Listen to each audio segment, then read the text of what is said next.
tenaga keupayaan graviti. Siapa ingat? Tak ingat kan? Tak ingat itu. MGH. MGH. Bagus. Boleh buat kan? MGH. Bagus. Dan tenaga keupayaan, tenaga kinetik ialah formula dia setengah MV kuasa 2 kan? Okey, definisi kan? Definisi dia tenaga keupayaan iaitu tenaga objek disebabkan oleh kedudukannya atau ketinggian objek itulah. Kalau objek tu berada di tempat yang tinggi, lagi tinggi tenaga keupayaan dia tinggilah sebab dia bergantung pada ketinggian. Itu nilai yang dipanggil nilai H. H tu kan, nilai H. Sebab MGH, nilai H tu kan. Kalau tenaga kinetik, tenaga objek disebabkan oleh nama pun kinetik, kita tahu kinetik ni apa? Bergerak. Ya, gerakannya.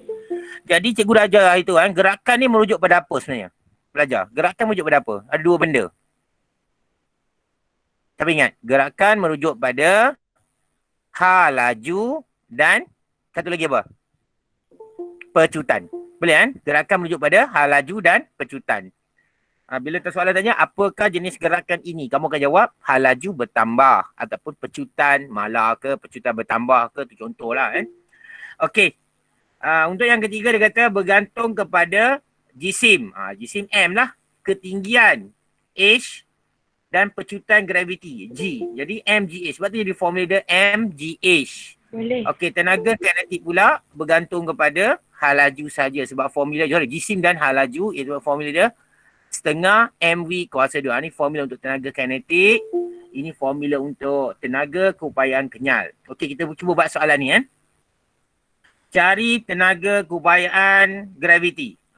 Gravity potential energy. Apa formula dia? MGH kan.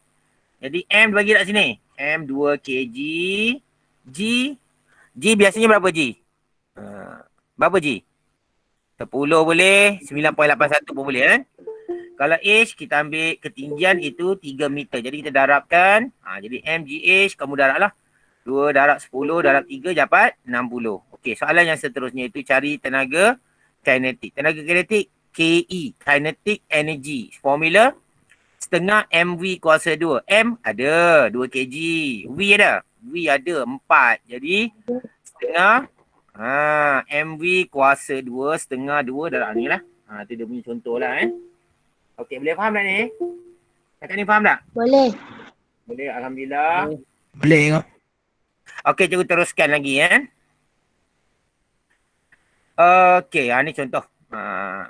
Itu tentang prinsip keabadian tenaga kan. Prinsip keabadian tenaga. Apa maksud abadi? Maksudnya kekal kan. Tenaga itu kekal. Tenaga itu terabadi. Jadi kan dia kata sini, tenaga tidak boleh dicipta atau dimusnahkan tetapi boleh berubah ke bentuk lain. Maksudnya tenaga tadi akan bertukar kepada tenaga yang lain.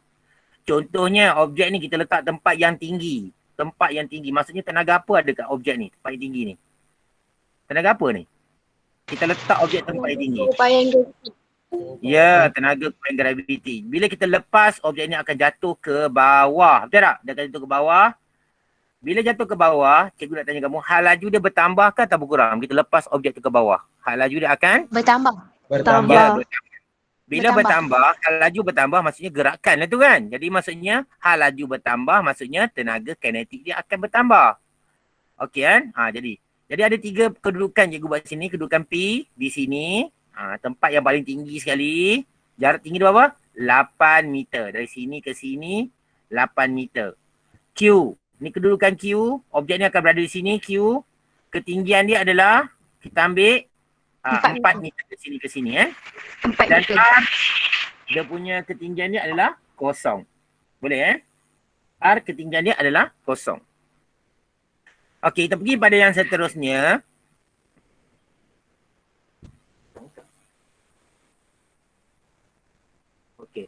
Okey, kita teruskan. Yang pertama, tenaga keupayaan graviti. Kita tahu formula kan? MGH. M 3, G 8, G 10, H 8 kan? Jadi kita gantikan. Jadi kita dapati kat sini 3 darab 10 darab 8. Kita dapat 240 joule. Boleh faham Maksudnya pada kedudukan ini dia mengalami tenaga keupayaan graviti yang tertinggi sekali. Okey, boleh faham Ada masalah tak ada Boleh.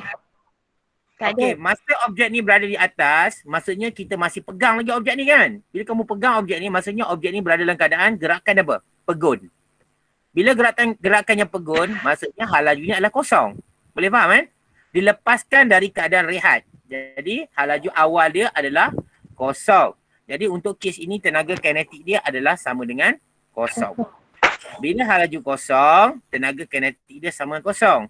Jadi jumlah tenaga keupayaan graviti tambah dengan tenaga kinetik, jumlah tenaga kita akan dapat 240 tambah kosong, jadi 240 joule. Jadi jumlah tenaga ini akan sentiasa kekal kerana dia mengikut prinsip keabadian tenaga. Dia kata tenaga tidak boleh dicipta atau dimusnahkan tetapi boleh berubah ke bentuk lain. Okey, kita tengok kes yang seterusnya pada Q. Pada kedudukan Q, bola ni berada di sini. Bila berada di sini, ketinggian berapa? 4 meter. Maksudnya telah berada dalam keadaan separuh jalan. Separuh jalan. Jadi kita masih boleh kira tenaga keupayaan graviti dia. Jadi kita dapati mgh, M berapa? M iaitu 3, G 10, H jadi 4. Jadi darab jadi 120. Ataupun kau boleh kata, cikgu separuh jalan. Bila separuh jalan, tenaga pun separuh lah. Jadi separuh daripada tenaga telah hilang. Separuh telah bertukar menjadi tenaga kinetik. Okey. Okey, tenaga keupayaan telah berkurang. Sebahagiannya telah bertukar menjadi tenaga kinetik. Jadi bila kita tambah ada dua tenaga ni, masih kita dapat 240. Ini bermaksud jumlah tenaga ni adalah kekal. Kekal tu bagi abadi sebab tu prinsip keabadian. Okey, apabila tiba di R, agaknya tenaga keupayaan graviti berapa? Tiba betul-betul di R ni. Ya, kosong bagus, kosong. Sebab H dia adalah sama kosong. Jadi kita kata sebab ketinggian dia sama dengan kosong, jadi tenaga keupayaan graviti dia sama dengan kosong. Itu sebenarnya. Okey, tenaga kinetik. Tenaga kinetik adalah dekat sebelum menyentuh lantai ini, bola itu mengalami hal laju yang paling tinggi ke paling rendah? Paling tinggi. Ya, maximum velocity. Hal laju yang paling tinggi dan tenaga kinetik yang paling tinggi. Jadi kalau ni kosong, kita tahu jumlah dua ni mesti 240 kan? Kalau sini kosong, ini automatik kita tahu dia jumlah dia berapa? 240 joule. Ya, 240. Jadi kita jumlahkan, kita masih dapat 240. Jadi jumlah tenaga ni terabadi maksudnya terabadi 240, 240, 240. Tu maksud dia tenaga terabadi. Okey. Sebab kita tahu tenaga dia 240, kita boleh cari hal laju akhir. Cari hal laju akhir sebelum objek menghentam lantai. Cari hal laju objek ni. Jadi macam mana cari? Kita guna formula tenaga kinetik iaitu setengah mv kuasa 2 sama dengan 240. Jadi kamu gantikan dalam persamaan ni. Boleh faham Ganti Jadi kamu dapatlah tenaga kinetik yang kita dapat ialah 240. Gantikan setengah mv kuasa 2 sama dengan 240. M dia 3 tadi, kita tahu 3. Jadikan V sebagai tajuk rumus, kamu dapat 12.65 ms negative 1. Itu adalah unit untuk apa? Untuk hal laju. Boleh faham ke ni? Boleh. Alhamdulillah. Cikgu teruskan Okey, cikgu teruskan. Okey. Okey, kita pergi pada yang seterusnya. Okey, tengok sini Jatuh bebas. Ni tajuk kita bincang lah. Minggu lepas cikgu ada bincang sikit jatuh bebas. Cikgu rasa ada macam tersilap sikit lah. Konsep tu cikgu cakap ke depan sikit. Hari ni kita akan bincang lagi, minta kamu boleh faham lagi lah Okey, jatuh bebas Okey, objek jatuh bebas. Jatuh bebas maksudnya objek tu jatuh ke bawah. Mesti jatuh ke bawah Jatuh ke bawah disebabkan apa? Daya graviti. Jadi dia menganggap dia jatuh betul-betul disebabkan oleh daya graviti. Okey, sebab maksudnya bebas kita cerita apa? Dia jatuh dah tahulah mesti ke bawah. Sebab daya graviti. Jadi daya graviti ni dia ada nama lain kita panggil sebagai berat. Ada kata berat. Apa itu berat? Berat ialah daya graviti yang bertindak ke atas objek. Kita akan bincang lagi nanti kan untuk berat ni. Jadi formula daya graviti juga ialah mg ataupun kita panggil W sama dengan mg. Okey, arah jatuh. Arah jatuhnya ke bawah. Bila ke bawah, dia merujukkan pada paksi Y. Boleh kan? Paksi Y. Ke bawah maksudnya mencancang. Macam garisan ni lah. Ke bawah kan. Mencancang paksi Y. Kalau mengufuk paksi X. Okey, tapi ni ada arah jatuh mesti paksi Y. Okey, kita teruskan. Okey. Apa maksud bebas? Bebas bermaksud objek itu jatuh tanpa rintangan angin. Bila tak ada angin, tak ada apa, objek tu jatuh, kita anggap kawasan tu adalah vacuum.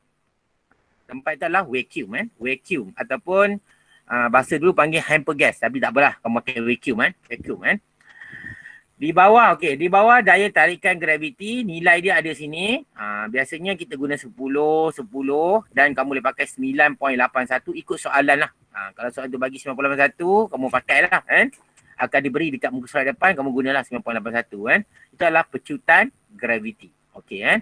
Dan ada 3 rumus yang cikgu bincang dah hari tu. V sama dengan ni. Yang pertama. Yang kedua S ni. Yang ketiga ni. Okey, bila objek tu jatuh, A ni telah bertukar menjadi G, iaitu 10 ms negatif 2. A bertukar menjadi G. Kenapa? Sebab gerakan tu adalah gerakan mencancang atau menegak. Macam ni kan, menegak. Jadi bila jatuh ke bawah, A akan tukar jadi 10 ms negatif 1 ataupun menggunakan 9.81 pun boleh lah kan. Bila objek tu dilontarkan ke atas, cikgu dah terang itu. Bila lontar ke atas, A telah bertukar jadi negatif 10 ms negatif 2. Ni akan jadi macam ni. Okey, boleh faham kan? Jadi maksudnya bila objek jatuh ke bawah, hal laju bertambah, dia mengalami, laju bertambah maksudnya apa? Objek mengalami pecutan. Objek jatuh ke bawah kan? Jadi apabila objek jatuh ke bawah, hal laju bertambah. Objek mengalami pecutan. Pecutan bermaksud nilai A adalah positif. Boleh faham kan? Nilai A adalah positif. Berapa nilai dia? 10. Ni dibundarkan ataupun 9.81. Lagi satu hal laju awal bila objek jatuh ke bawah. Berapa laju awal tadi kita bincang? Objek jatuh ke bawah. Kosong. Ya, kosong. Kosong meter per saat. Biasanya objek jatuh ke bawah kita anggap hal laju awal dia kosong atau kita kata objek dilepaskan dari keadaan pegun. Lepaskan dalam keadaan pegun. Boleh kan? Tu cerita dia. Cerita dia kan? Okey. Cikgu teruskan.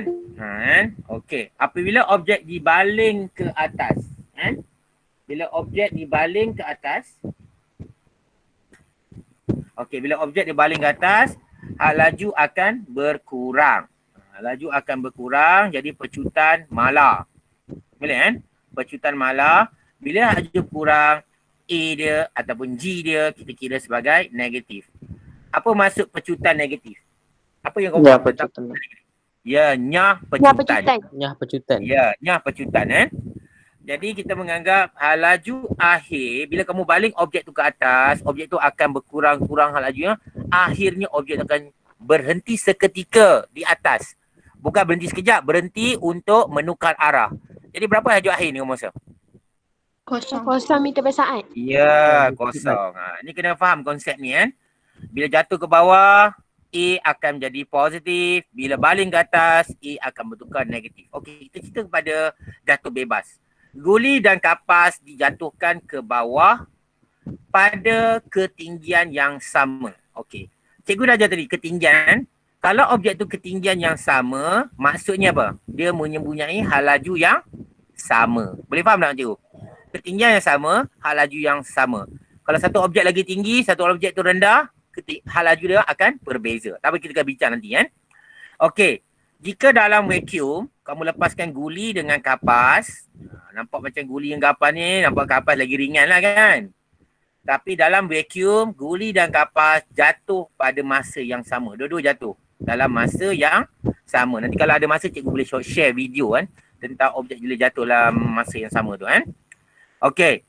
Guli dan kapal jatuh pada masa yang sama sebab jatuh, jadi pecutan ni adalah kita ambil positif ataupun 9.81, 10 ms negatif 2.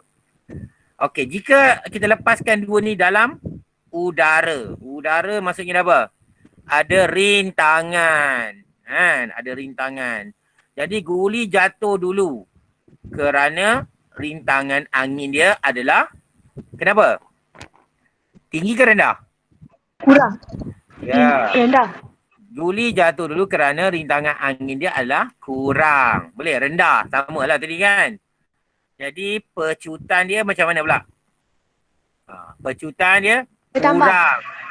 kurang daripada 10. Jadi kesimpulannya, cikgu beritahu kamu, kedua-dua ini mengalami pecutan yang kurang daripada 10. Sebab apa kurang 10? Sebab dalam udara. Mengalami rintangan udara. Jadi objek tu tak boleh turun dengan sempurna lah. Dia juga kan? Boleh faham kan? Ada rintangan udara. Boleh faham kan? Okey, cikgu. Ada soalan untuk slide ni? Ada soalan tak slide ni? Tak ada. Tak ada, cikgu teruskan ya. Tak Kalau ada. ada, kamu boleh PM cikgu kan. Kalau nak tanya soalan. Ada pelajar yang PM cikgu tanya soalan. Okey, insyaAllah cikgu cuba jawab. Okey, kita tengok gambar ni. Ini macam gambar tadi. Cikgu cuma tekankan sikit je lah. Tengok ni. Tips physics. Okey, objek jatuh ke bawah. Tu jatuh ke bawah. Boom, jatuh ke bawah kan. Jadi, hal laju awal dah tentu sama dengan apa? Sama dengan kosong. Betul? Kita lepas daripada kadar rehat. B. Hal laju. Hal laju apa? Hal laju bertambah. Pergerakannya hal laju bertambah. Okey kan? Jadi pecutan macam mana pula? Malah. Apa kurang? Malah. Ya, malah. Bagus. Saja cikgu nak perangkap kamu. Bertambah ke berkurang? Kamu dah mula bertambah kurang. Dah takut kan? Jadi cikgu kat pecutan apa? Ada cikgu tadi. Pecutan adalah malah. Nilai dia tadilah. Positif 9.8 tadi kan? Itulah. A, pecutan dah bertukar jadi G, iaitu 10 ataupun 9.81 lah. Okey. Untuk tips yang kedua pula dengan objek baling ke atas. Bila baling ke atas, hal laju semakin berkurang. Dah berhenti sekejap ke atas tu kan. Untuk tukar arah. Jadi hal laju akhir. Tu dia. Sifar. Hal laju awal. Gerakan dia. Hal laju berkurang. Jenis gerakan dia kan. Hal laju semakin berkurang. Pecutan masih malar. Tetapi pecutan adalah negatif bermaksud apa?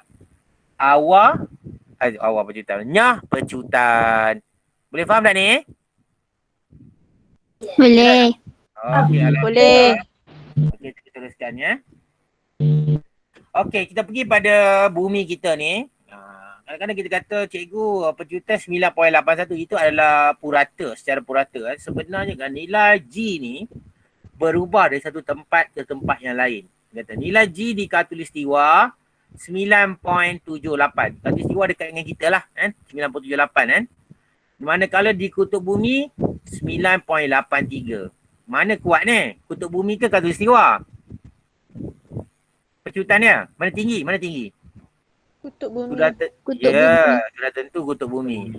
Kenapa? Sebenarnya bumi kita ni bukanlah bulat betul sangat kan. Tak berapa bulat sangat. Okey. Sebab apa? Untuk jejari yang mendatar ni samalah. Ataupun jejari untuk khatulistiwa ni sama je lah kan. Untuk jejari yang atas ni lain. Kutub dengan kutub lain jejari dia kan. Jadi kita dapati jejari di kutub adalah 6350. Jejari di khatulistiwa 6372. Kita dapati khatulistiwa lebih panjang. Bila lebih panjang, pecutan graviti semakin berkurang sebab jarak semakin jauh.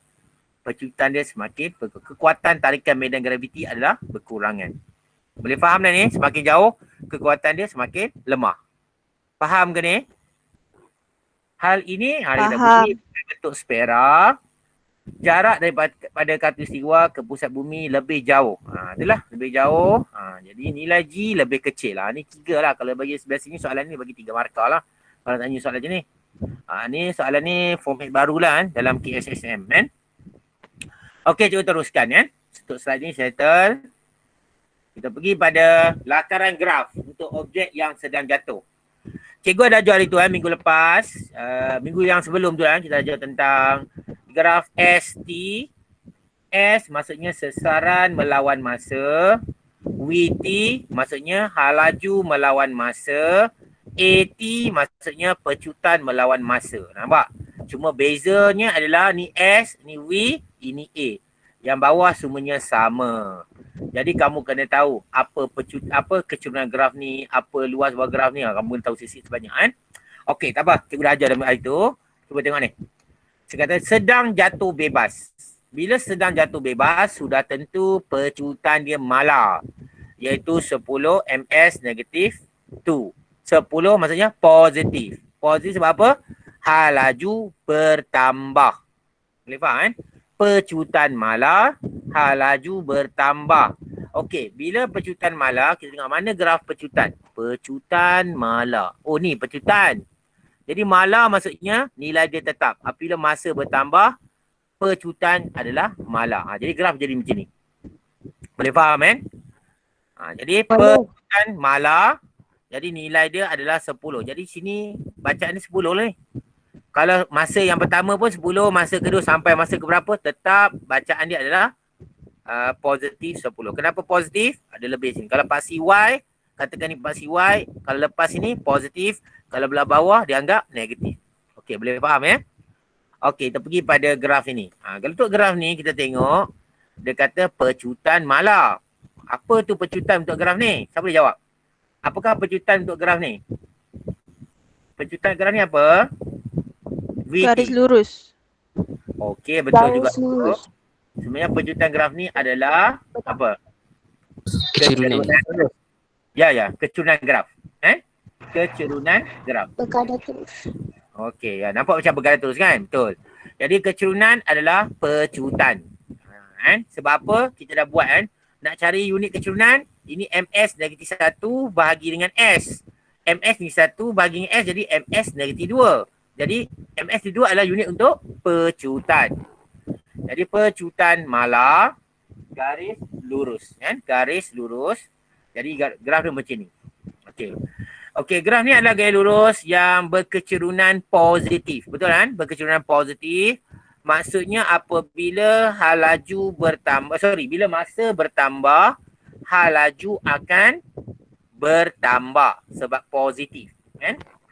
Ataupun kita kata apabila, satu lagi cikgu tanya, saya boleh jawab apabila hal laju bertambah,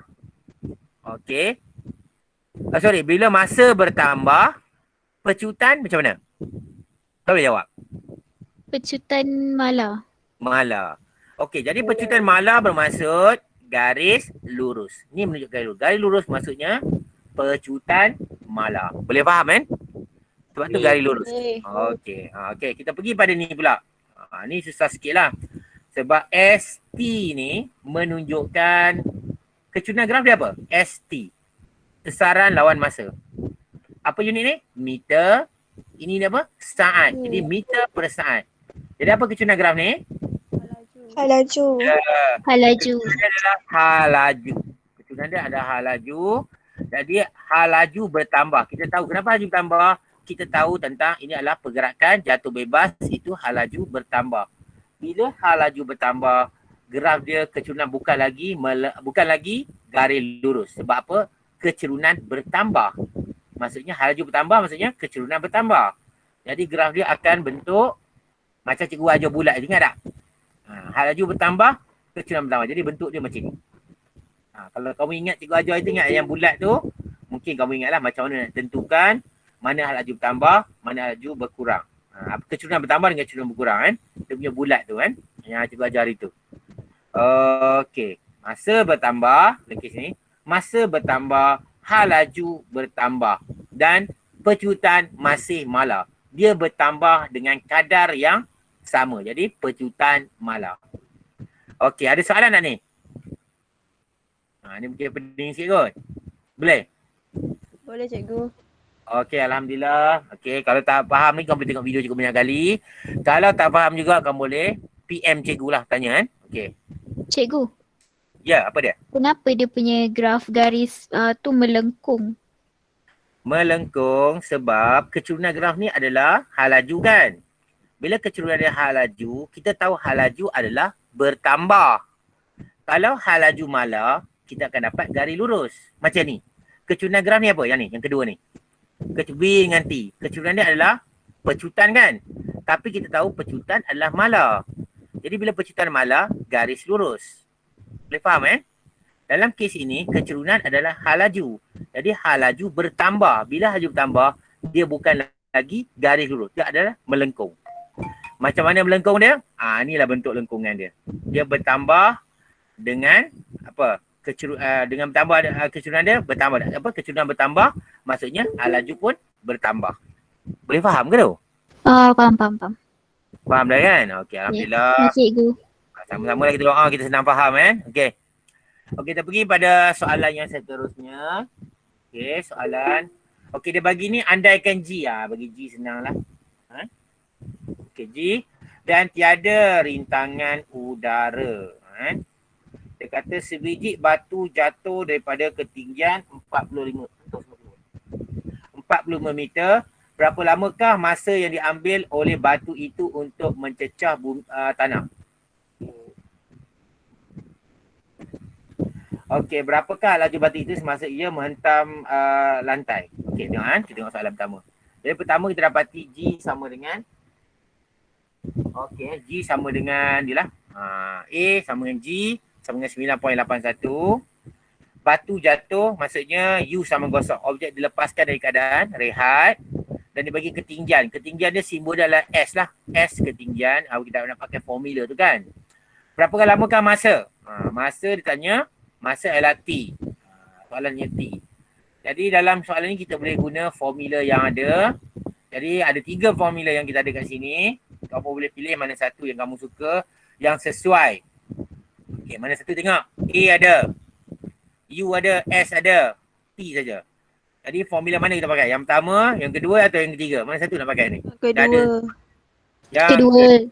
Pandai. Jadi ganti yang kedua. S dah ada. U pun dah ada kan. Setengah-setengah lah. A pun dah ada kan. T saja yang kita tak ada. Jadi kamu gantikan dalam ni. Dan kamu kena derive lah kan. Cikgu tak ajar pula cara derive ni sebab tu dah matematik kan. Okay, kalau kamu tak faham juga boleh cikgu tunjukkan lah nanti dalam kelas lain lah kan. Okey, kamu bawa macam mana jadikan T sebagai tajuk rumus. Jadi kamu dapatkan T sama dengan 3.03 saat. Boleh faham kita gantikan. Substitution lah gantikan dalam ada kemahiran matematik sikit gantikan, jadikan T sebagai tajuk rumus dan kamu dapat T sama dengan 3.03. Okey, soalan seterusnya. Berapakah laju batu itu semasa ia menghentam lantai? Berapakah laju itu semasa ia menghentam lantai? Okey, hal laju batu. Maksudnya hal laju yang maksimum, paling tinggi. Dekat sinilah tenaga kinetik yang paling maksimum. Jadi kita dapati G, tadi kita tahu maklumat banyak. G kita dapat, S dapat, U dapat, T dapat. Tapi tanya W. Agaknya formula mana yang kita nak pakai lagi ni? Mana satu ni? 1, 2, 3. Mana satu? Yang pertama. Ya, yang pertama. V, U, T. A dah. Boleh juga ke? Tapi dia tanya apa? Ketiga. Yang ketiga. Yang pertama boleh, yang ketiga boleh. Kamu try yang cuba yang pertama, kedua masih boleh saja dia tanya Okey, kamu ganti yang pertama. Contohnya U kosong, A dah ganti. T ni mana dapat? Kita ambil daripada sini tadi. Jadi kamu gantikan, kamu dapat 29.4. Tu cara dia. Dan jangan lupa berunit laju mesti MS-1 ataupun M per S. Okey cikgu teruskan, tak ada masalah Okey, kita ambil lagi soalan sebiji bola dilontar ke arah secara menegak dengan hal laju 10. Okey. Kita tengok dilontarkan ke atas. Lontar ke atas maksudnya A sama dengan G sama dengan negatif. Gerakan mencancang ataupun menegak. Menegak. Okey, jadi hal laju dia awal, laju akhir dia sama dengan kosong. Cikgu cakap dia bila baling ke atas, laju akhir dia kosong. Laju awal dia bagi, alhamdulillah, U sama dengan 10. Hitungkan masa untuk bola itu mencapai tinggi maksimum. Masa dia tanya T. Jadi kita gantikan dalam formula ni tadi. Gantikan mana formula yang sesuai. Jadi kita pilih formula V sama dengan U tambah AT. Formula yang pertama. Jadi kamu gantikan U jadi kosong, U jadi 10, V kosong, A dapat negatifnya kan. A tu kena bubuh negatif sebab objek tu baling ke atas. Sebab dia mengalami nyah pecutan. Kan? Jadi kamu gantikan T sebagai tajuk rumus. Kamu dapat T sama dengan 1.02 saat. Ini contoh kan. Boleh kan? Okey, tengok soalan yang kedua. Tinggi maksimum.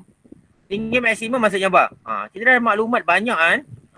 U ada, V ada, A, G kan. Okey kan. T kita dapat tadi. Sekarang tanya tinggi maksimum. Tinggi maksudnya jarak jadi S. Jadi kita guna formula ni sebab nak cari S. Okey, kalau kamu nak cari formula ni pun boleh juga. Sebab apa? U ada, P pun ada, A pun ada. Nak pun boleh kan. Tapi kamu ganti formula. Cikgu dalam ni cikgu ganti formula ni kan. Jadi bila kamu gantikan, kamu dapati S sama dengan 5.10 meter. Boleh faham kan? Senang tu kan? Okey kan? Okey kan? Tak ada apa kan? Cikgu tukar slide kan? Ada soalan tak? Tak ada ya? Ada. Tak ada, kita teruskan. Okey, kita pergi pada soalan SPM 2004 nombor 5. Kan? Soalan ni. Kita rajam je Tak kan. ada cikgu. Ya, apa dia? Oh, tak ada apa? Okey. Rajam tunjukkan selai bulu burung. Ni bulu burung ni kan. Dan titis air dengan ketinggian yang sama. Okey, ketinggian yang sama ni apa yang kamu faham dengan ketinggian yang sama? Laju sama. Dia akan jatuh dengan laju akhir yang sama. Betul kan? Okey, itu penting. Jisim bulu burung dan dah bola ni kan. Okey, pada masa T, okey, T kosong lah, dilepaskan. Okey, namakan daya yang bertindak ke atas bulu burung itu. Ni daya ni senang je lah, kamu boleh jawab. Berat ataupun daya tarikan graviti. Maksudnya semua objek dipengaruhi daya tarikan graviti. Okey kan, cikgu teruskan. Okey, yang seterusnya. Tengok kan. Graf pada Raja 2 menunjukkan satu gerakan burung. Okey ni, dia bagi gambar ni tak apa tunjuk tadi dah kan. Okey, tengok soalan dia. Okey, dia kata menggunakan Raja, bandingkan luas bulu burung dan titisan air. Senang je kan. Agaknya mana yang besar? Tugas permukaan. Ya, Fatin. Fatin Barisha boleh tutup mic kan? Okey kan. Okey, terima kasih. Okey, dia kata sini bandingkan luas permukaan bulu burung dan titisan air itu. Okey kan. Jadi kita tengoklah mana luas permukaan yang besar. Dah tentulah permukaan. Bulu burung. Ya, lebih besar titisan air. Ini soalan senang kan. Dalam soalan struktur masih boleh guna simbol ni, tapi cikgu tak bersuka sangat lah. Suka buat ayat lah. Itu pada pandangan cikgu je lah kan. SPM masih boleh terima lagi kan. Tapi kalau KSSM cikgu tak berani lah. Format mungkin lain pula kan. Okey, skema mungkin lain sikit lah. KC. Menggunakan graf pada Raja 2, bandingkan perubahan hal laju pada bulu burung pada titisan air itu. Bandingkan perubahan hal laju. Jadi kita tengok sini. Dia kata untuk dua-dua ni. Pertama, tengok ada 3 markah. Dia kata mula-mula dia mengalami pecutan yang sama. Sebab apa?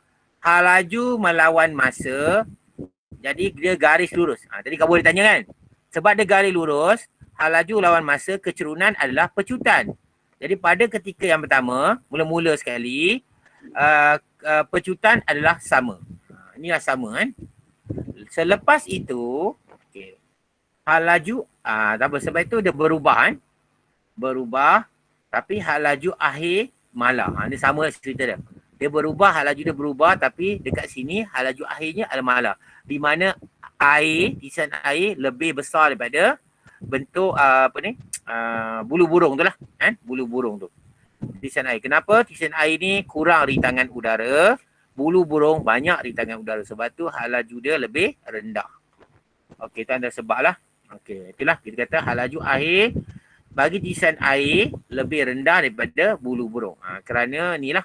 Okey kan, kerana dia bentuk dia kan, bentuk dia. Okey, dia kata menggunakan jawapan anda, nyatakan hubungan antara luas permukaan dengan hal laju akhir. Okey, apabila luas permukaan bertambah, laju akhir akan apa? Bertambah ke berkurang? Siapa cuba? Tak apalah. Kan? Semakin besar luas permukaan, semakin rendah laju akhir. Maksudnya bulu burung luas permukaan dia besar. Jadi laju akhirnya berkurang. Boleh faham kan? Boleh clear tak? Boleh. Okey, cikgu teruskan Dia kata sini, bulu burung dan titisan air dijatuhkan di dalam ruang vacuum. Jatuhkan ruang vacuum. Nyakarkan graf laju. Jadi dua-dua ni. Tadi cikgu cakap kalau letakkan dalam vacuum, dua-duanya akan jatuh dengan masa yang sama. Jadi masa yang sama, jadi pecutan sama tak dua-dua tu? Sama. Pecutan sama. Ya, sebab tiada rintangan udara. Jadi dua-dua tu akan menghasilkan graf yang sama dengan kecerunan yang sama. Nilai kecerunan dia ialah 9.81 ms negatif 2. Itu nilai dia. Itu kita dapat nilai pecutan graviti. Okey boleh faham Okey, kita teruskan. Okey, kita masuk seterusnya iaitu tajuk inertia. Inertia. Okey, kalau tak sempat momentum nanti tengoklah macam mana cikgu tengok kita sambung depan ke minggu satu Okey, inertia. Apa tu inertia? Tengok sini. Dia kata kecenderungan satu objek untuk mengekalkan keadaan rehat dan gerakannya. Kalau dia rehat, dia rehat. Kalau dia nak bergerak, dia nak bergerak. Macam tu maksud dia Jadi dia termasuk dalam hukum Newton yang pertama. Kamu boleh baca lah Dia kata objek akan kekal dalam keadaan pegun atau bergerak. Ni dia akan cuba mengekalkan keadaan dia Okey. Okey yang ni. Kalau dia berada dalam keadaan rehat, tengah rehat ke bergerak. Contohnya kamu tengah duduk, tiba-tiba kamu nak bangun. Ataupun kamu tengah naik kereta, tiba-tiba kawan kamu bawa kereta pecut. Kamu akan tercampak ke belakang. Maksudnya dari itu dalam keadaan laju meningkat ataupun laju bertambah. Bila laju bertambah kita panggil pecutan. Okey Rehat kepada bergerak. Maksudnya laju kosong kepada laju yang bertambah. Okey, yang kedua, maksudnya berehat, bergerak ke rehat. Kamu naik bas, tiba-tiba bas tu berhenti. Tiba-tiba.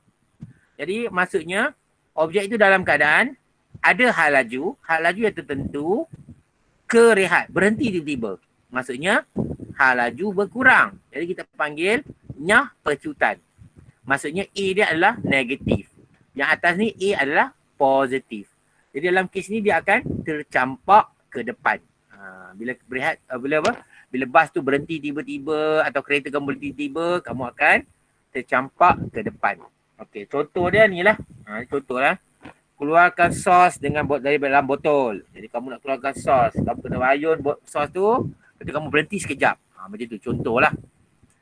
Ataupun kamu keringkan payung basah. Pusing payung tu, tiba-tiba berhenti serta-merta. Pusing, berhenti. Pusing, berhenti. Itu cara nak keluarkan, nak keringkan payung lah. Guna teknik inisial kita panggil Okey, inisial ni bergantung kepada dua lah lebih kurang jisim. Bila jisim tinggi, inisial dia tinggi ini lah sebenarnya inisial bergantung pada jisim. Jisim tinggi, inisial tinggi. Dia juga bergantung pada laju. Bila laju tinggi, inisial pun tinggi. Tapi yang dalam buku banyak cerita tentang jisim. Jisim tinggi, inisial tinggi. Maksudnya orang yang gemuk susah nak bangun. Betul tak? Nak bangun sebab apa? Jisim besar, inisial besar. Okey, contohlah. Okey, inisial tinggi. Apa kesan inisial tinggi? Bila inisial tinggi maksudnya lebih tercampak ke depan dan ke belakang. Tengoklah dalam keadaan memecut ataupun pecutan. Okey Ataupun kita kata kat sini susah nak berhenti. Susah nak mula. Kereta, lori susah nak mula. Susah nak berhenti. Okey, lagi satu susah nak belok. Sama Kalau bawa air tu senang berkocak. Kalau air lah. Bawa minyak ke, lori bawa minyak ke. Sebab tu lori tu dalam bentuk macam ni. Dia ada partition macam ni dia asingkan ikut partition ni supaya jisim tu dapat dikurangkan. Dia buat partition macam ni. Kalau buat tak ada partition ni, minyak semua, dia akan mengalami jisim yang besar. Okey, gambar ni. Dia akan rentak kain ni kan. Jadi, apa kes dia? Jadi, buah apple ni akan mengekalkan keadaan rehat dia. Mengekalkan keadaan rehat dia. Sebab tu dia akan berada di sini. walaupun dicuba digerakkan tapi dia gemetar keadaan. Sebab tu berada di nampak macam magic sikit lah kan. Okey, ni gambar yang di angkasa kan. Dia kata keadaan tanpa graviti. Okey kan. Bila keadaan tanpa graviti, kita menggunakan neraca inersia untuk mengukur jisim. Tak boleh timbang, tak pakai timbang yang kamu timbang pemberat tak boleh kan. Sebab kat bumi tak apalah kan.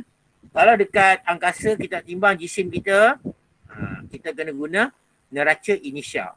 Ni contoh neraca inersia kan dalam ni. Kalau ada masa you boleh share video gambar ni kat kamu kan. Atau tempoh ayunan seorang angkasawan. Dia mengambil tempoh lah kan. Tempoh ayunan dia, kita ada kiraan dia, kamu boleh dapat jisim angkasawan ni. Okey, ni pula. Jadi dia terang tadi dia kan. Tangki yang berasingan dapat mengurangkan impak inersia minyak petrol ke atas dinding tangki. Impak ni maksudnya minyak tu berkocak lah kan. Berkocak jika lori itu berhenti secara mendadak. Berhenti serta-merta jadi minyak ni kurang berkocak lah. Kalau kita tak ada partition ni, minyak tu akan lebih berkocak. Tu contoh lah. Itu panggil impak lah. Mengesan-kesan impak. Okey, boleh buat ke? Ada soalan tak tanya? Tak respon sikit. Boleh ke? Boleh cikgu. Boleh, okey, tak apa. Okey, kita masuk tajuk yang Cikgu. ada. Ya. Okey, initial. Lepas initial kita bincang momentum. Okey, momentum. Tengok kan. Okey, ni rumus momentum. Rumus momentum dan formula dia iaitu P sama dengan MV. Jadi definisi momentum adalah bergantung kepada rumus dia, iaitu momentum ialah jisim darab dengan laju. Ataupun hasil darab jisim dan laju. Jadi simbol momentum P. P ni banyak pakai juga. Ada pakai P untuk momentum, P untuk power, P untuk pressure. Banyak lagi. Tapi tak apalah, kamu yang ni baru belajar momentum P lah. Kalau yang 3/5 tu kerja guna beritahu lah. Okey. Jadi unit dia senang saja. Nama pun MV. M ialah kg. V laju ms-1. Jadi kg darab ms-1. Ataupun Newton saat. Mana datang Newton saat ni? Newton ni adalah datang daripada formula daya. Daya apa? F sama dengan MA. F sama dengan MA. Jadi F sama dengan M kg. A ialah ms-2. Jadi kamu darab dengan S. Jadi ni kurungan ni maksudnya sebenarnya untuk N. Jadi darab dengan S. Kamu akan batalkan dapat kg ms-1 sama balik macam yang ini. Boleh faham kan?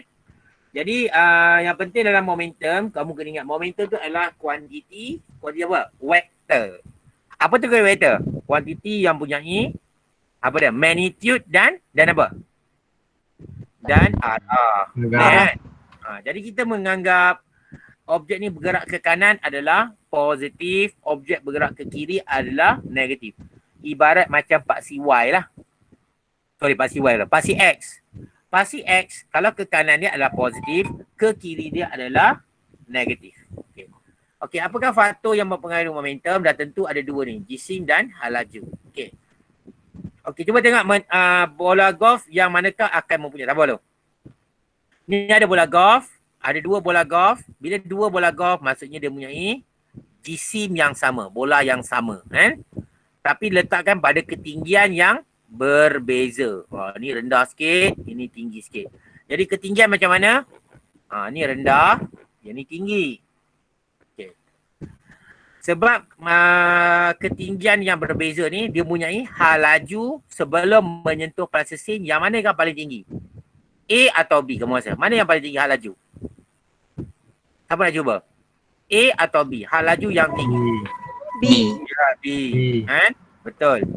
Jadi laju rendah untuk A, B tinggi. Okay. Bila laju tu tinggi dekat ke sini, maksudnya plasticine ini mengalami laju yang tinggi. Jadi dia kata kedalaman lubang yang dihasilkan pada permukaan plasticine untuk kes ini adalah lebih tinggi ataupun lebih dalam ataupun lebih besar lah. Jadi lubang ni lebih dalam, ini lubang kurang dalam sebab laju dia rendah. Jadi kedalaman lubang tu merujuk kepada momentum lah. Kesan impact tu kan, kesan impak tu. Jadi bila ni kan, maksudnya bila kedalaman kecil, dia momentum dia rendah. Bila kedalaman makin dalam, maksudnya momentum dia tinggi. Jadi bagaimana dengan jisim kedua-dua tu? Jisim kedua-dua adalah sama sebab menggunakan bola golf yang sama. Jadi kesimpulan kat sini, apakah pemboleh ubah manipulasi untuk kes ini? Siapa jawab? Apa pemboleh ubah manipulasi? Apa pemboleh ubah Ketinggian. manipulasi? Tinggian. Ya, ketinggian. Tinggian. Lagi tepat apa? Lagi tepat apa? Lagi tepat adalah hal laju. Betul tak? Hal laju. Okey, dia punya bergerak balas apa? Momentum. Ya, lubang. Lebih tepat momentum. Boleh faham okey, jadi hal laju. Okey, hal laju tinggi maksudnya hal laju tinggi menghasilkan momentum yang tinggi. Sebab momentum dengan hal laju dalam formula ini dia adalah berkadar terus. Cikgu ajar itu kan. Belah kiri ni lelaki, belah kanan ni perempuan. Jadi kalau sini lelaki, sini perempuan, boleh kahwin. Bila boleh kahwin, jadi berkadar terus. Ingat tak? Cikgu ajar itu kan. Boleh kahwin, berkadar terus. Tak boleh kahwin, berkadar songsang. Itu kaedah adalah. Okey, kita tengok step yang seterusnya. Ni pula. Faktor mempengaruhi momentum yang seterusnya iaitu bola golf mana? Ketinggian. Nampak gayanya dua-dua ni ketinggian dia adalah sama. Okay. Hal laju sebelum menyentuh paras sisir. Macam mana? Ketinggian sama, tadi cakap, mesti menghasilkan hal laju yang sama. Dari segi tenaga keupayaan, graviti bertukar menjadi tenaga keupayaan, tenaga kinetik. Bukan tenaga kinetik. Berubah kan? Jadi kedalaman bola. Satu ni golf, satu ni bola pingpong. Pingpong ringan sangat. Golf berat. Jadi kamu rasa mana yang lebih dalam ni? Golf atau pingpong? Golf. Golf. Jadi besar, kecil. Ya, jadi kita kata momentum untuk golf lebih tinggi, momentum untuk pingpong rendah. Jadi jisim besar untuk golf, pingpong kecil. Jadi apa kesimpulannya? Kita kata jisim besar, momentum besar. Maksudnya momentum tinggi. Jadi pemboleh ubah manipulasi apa dalam gambar ni? Apa pemboleh ubah manipulasi dah? Jisim. Ya, jisim. Bagus. Jisim kan. Bergerak balasnya adalah momentum. Okey. Faham kan? Tu cara nak kita tengok. Macam mana tengok satu benda tu secara saintifik kan? Okey, ni soalan kiraan lah Soalan kiraan sikit. Cuba tengok betul. Dalam permainan bola sepak, seorang pemain berjisim 70 kg. Ni 70 kg. Bergerak dengan 4. Dia gerak dengan 4 kan. 70 kg 4. Yang ni 75 kg. Yang ini pula bergerak dengan 3 ms nanti satu. Menghala satu sama lain. Hitungkan momentum kedua-dua permainan itu. Dia minta momentum kedua-dua permainan. Jadi ada dua jawapan lah. Momentum 70 kg berapa? Momentum untuk 75 kg berapa? Jadi tengok sini. Momentum untuk pemain 70 kg. Jadi senang. Formula momentum apa? M darab V. M 70. V 4. Kita ambil. Jadi dapat 70 darab 4. 70 darab 4 dapat 280. Dapat. Ini momentum untuk 70 kg. Lagi satu. Ni senang lah. 75. 75 darab dengan berapa? 3. Dapat negatif. Kenapa cikgu letak negatif ni? Kenapa? Kenapa letak negatif ni? Sebab dia bergerak ke belakang. Arah bertentangan. arah bertentangan. Ya, dia bergerak bertentangan. Betul. Atau cikgu cadang tadi, kalau bergerak ke kanan adalah positif, bergerak ke kiri dia adalah negatif. Boleh faham kan? Sebab tu sini 280, sini negatif 225. Ni cikgu kira momentum dulu kan, bukan jumlah momentum kan. Okey, kes yang seterusnya. Tu dia nenek dahsyat kan. Nenek jisim dia 80 kg menggelongsor sekeliling ni lah 6 dengan hal laju ni lah 6 ms ni satu. Tiba-tiba terlanggar dengan cucunya. Nenek pun seronok dengan main tu kan. Tu boy kan. M 40 kg berada dalam keadaan rehat. Jadi cucu dia dalam keadaan hal laju kosong. Okay, kan? Itu kan momentum nenek dan boy. Maksudnya ada dua jawapan macam soalan tadi juga.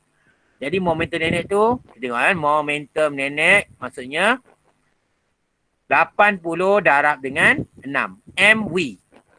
80 darab 6, jadi dapat 480. kg ms negatif 1. Momentum boy pula berapa? Senang sebab dia pegun. Ya, momentum boy jadi kosong. Tak kira terus pun tak apa, tapi kena kira lah 40 darab dengan kosong sebab pegun, jadi kosong kgms negatif 1. Itu cara-cara nak mengira momentum. Okey, boleh faham Okey, kita pergi pada satu lagi konsep yang lebih mencabar, iaitu prinsip keabadian momentum. Tadi kita kira momentum, sekarang kita kira jumlah momentum.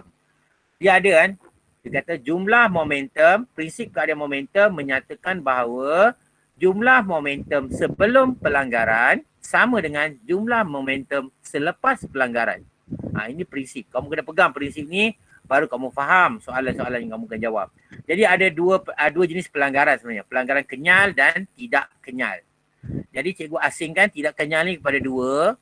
Okey Jadi pelanggaran kenyal maksudnya tidak melekat sebelum dan selepas pelanggaran. Apa tu melekat? Maksudnya lepas dia langgar, dia tak bersama. Dia Faham? tak gerak sama-sama. Ya, tak bergerak sama-sama. Jadi dia maksudnya tidak melekat. Sebelum dan selepas, tidak bersama.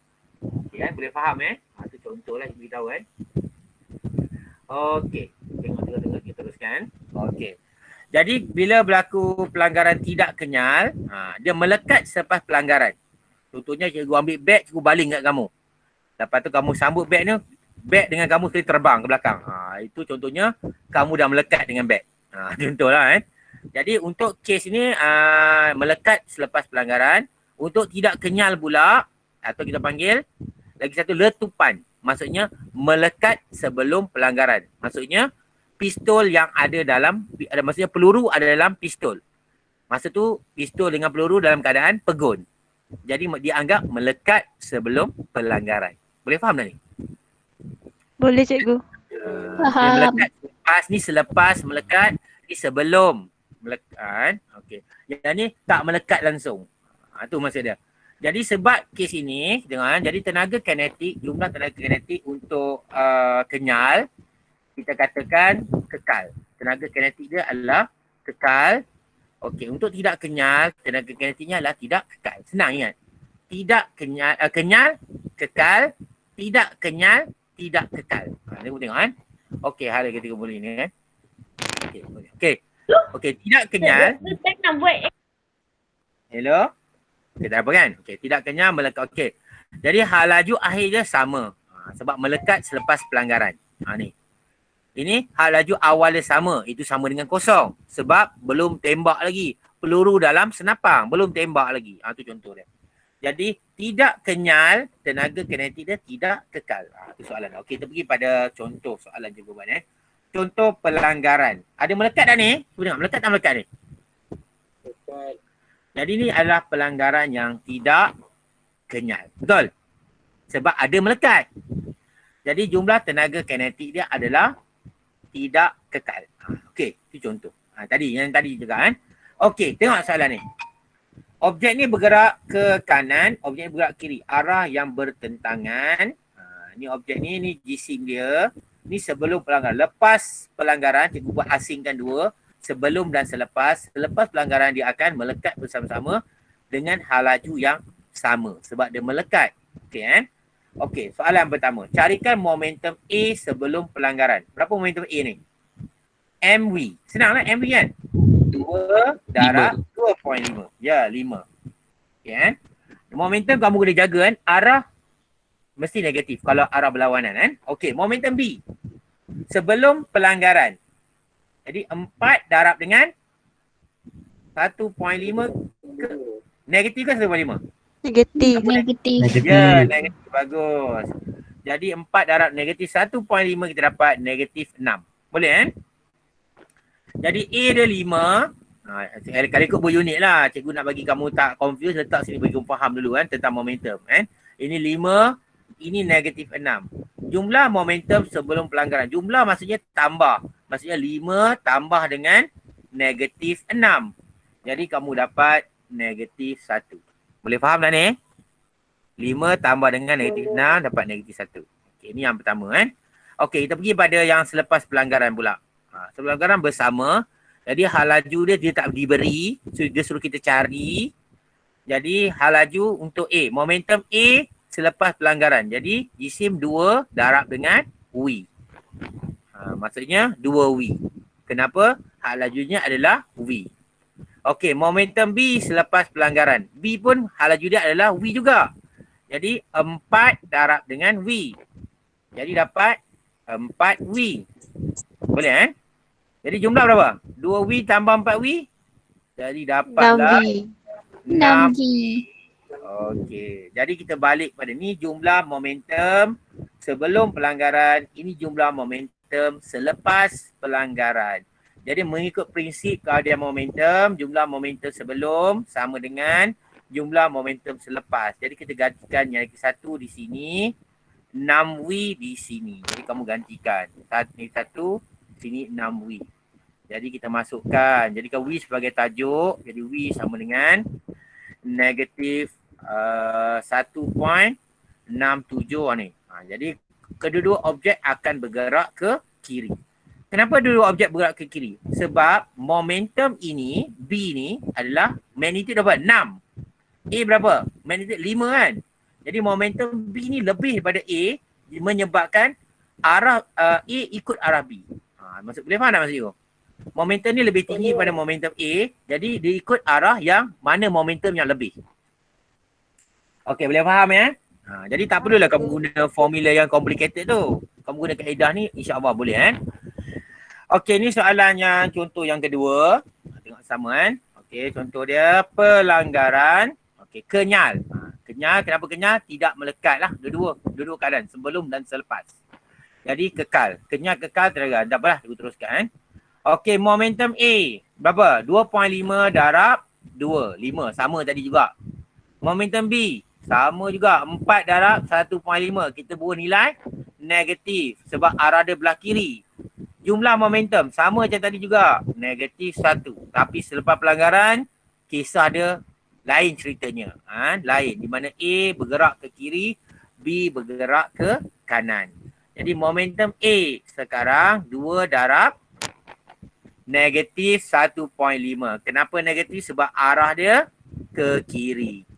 Dapat negatif 3. Momentum B. Dia tak bagi nilai V ni. Dia suruh kita carilah tu. Jadi 4 darab dengan V. Jadi kebenaranlah 4 darab dengan V. Jadi jumlah momentum dia iaitu 4V tambah dengan negatif 3. Sebab jumlah tambah kan. Jadi tambah jadi tolak negatif 3, jadi 4V tolak 3. Ni 4V tolak 3. 4V tambah negatif 3. Jadi 4V tolak 3. Jadi jumlah momentum sebelum pelanggaran iaitu negatif 1 sama dengan jumlah momentum selepas pelanggaran iaitu 4V tolak 3. Lepas tu kamu selesaikan persamaan matematik yang simple ni, algebra yang simple ni, kamu dapati V sama dengan 0.5 ms negatif 1. Jadi dia bergerak ke arah kanan. Positif maksudnya ke kanan. Betul lah ke kanan ni, ke kanan V. Boleh faham ke ni? Clear tak? Okey. Kita pergi pada satu lagi contoh iaitu pelanggaran yang melibatkan letupan. Itu ibarat peluru dengan senapang.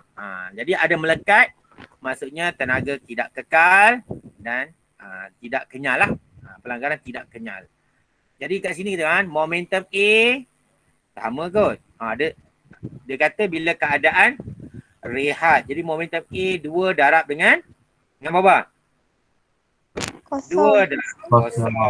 Habis 4 pun darab dengan kosong.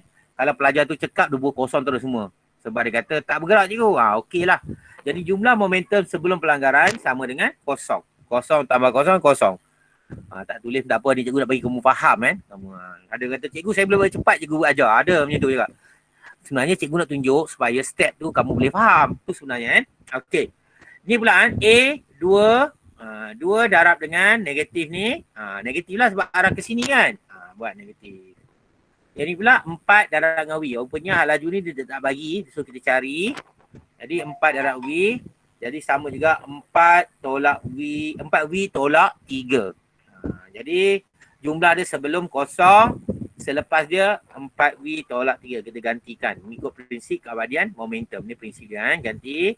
Dan kita dapati V sama dengan 0.75 ms negatif 1. Nilai dia adalah positif. Maksudnya objek bergerak ke kanan. Boleh faham Clear tak? Okey, kita cuba buat lagi soalan kan. Itu buat soalan. Ni soalan yang betul, real. Tapi cikgu apply dengan kaedah cikgu. Nampak kan? Gambar soalan ni tapi cikgu apply dengan kaedah cikgu. Okey. Kereta A berjisim 1000. A 1000 bergerak ni 10 kan. Okey, berlanggar dengan kereta B yang berjisim B bagi bergerak dengan ni. Dengan arah yang sama. Arah sama ni. Ke kanan. Boleh kan? Jadi kita letak ni A 1000, 20, 1200, 10 arah yang sama. Berapakah laju V apabila bagi kereta A sebaik saja selepas pelanggaran. Macam mana ni? Akibat kereta, cuba baca ni. Akibatnya kereta B bergerak ke depan. Ada nilai ni. Cikgu tak lupa kan. Maksud B bergerak ke depan dengan 15 ms satu. Dia tanya berapakah hal laju kereta A. Okey, sebaik saja selepas pelanggaran.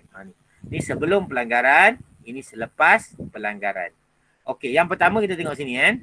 Sebelum pelanggaran, momentum E ialah 20 darab 1000. 20,000 lah.